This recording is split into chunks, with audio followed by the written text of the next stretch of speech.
민주당이 전국 소상공인 자영업자의 고통을 끝내 외면했습니다.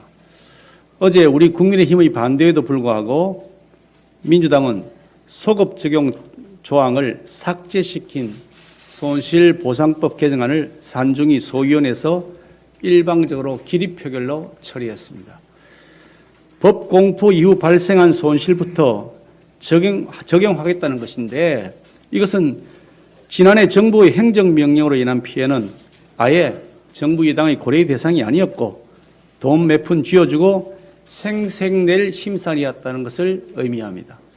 지난 1년 동안 사회적 거리두기 연장이 계속되면서 소상공인 자영업자들은 엄청난 손실과 빚을 떠안게 되었습니다. 정부 말만 믿고 정부 믿은 게 죄가 됐습니다. 이래서야 앞으로 어느 국민이 정부를 믿고 정부 방침에 적극 협조하겠습니까? 세수가 남는다면서 전 국민에게 재난지원금 뿌리겠다는 것이 정부 여당 방침입니다. 세수가 남는다면 먼저 국가 부채를 갚든지 아니면 행정명령으로 인한 피해를 보상하든지 그 이유와 목적이 합당한 것에 그 돈을 써야 하는 겁니다. 국민과 국가의 안위는 안중에 없고 오로지 선거에만 전념하고 있으니 국민의 고통에 대한 관심보다는 표되는 일에만 관심을 쏟는 것이라고 볼 수밖에 없습니다.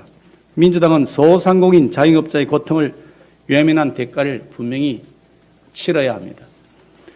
민주당은 또 우리 국민의힘이 요구했던 서울교통방송 TBS에 대한 감사원 감사 청구 안건의 국회 과방위원회 상정 요구를 철저하게 묵살했습니다. 당초 6월 임시국회 의사일정 합의 과정에서 여야 간 합의했던 약속을 파기한 겁니다.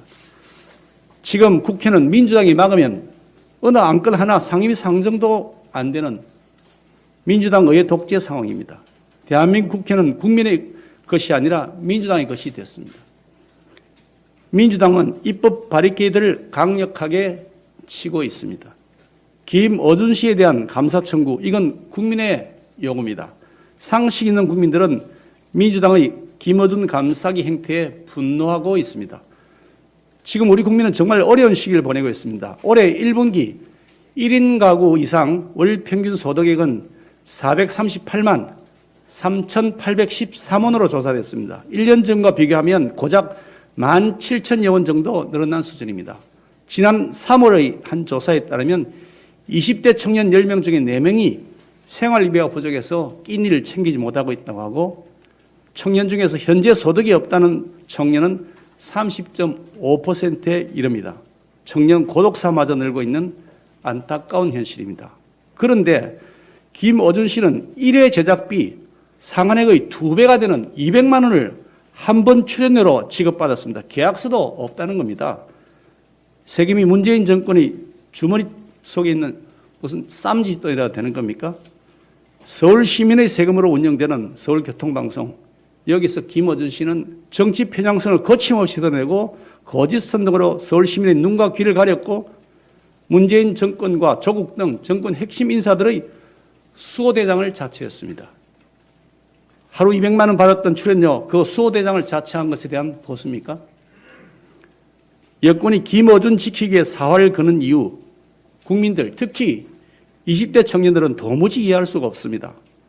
김어준 씨 고액 출연료, 이건 문재인 정권의 또 하나의 불공정 사태로 기록될 것입니다. 민주당은 청년들의 박탈감과 고통을 봐주십시오.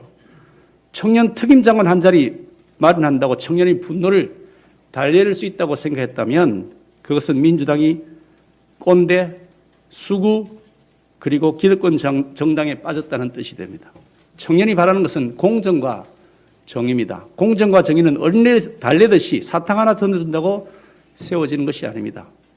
불합리한 관행과 잘못 고쳐나가는 그것이 우선입니다.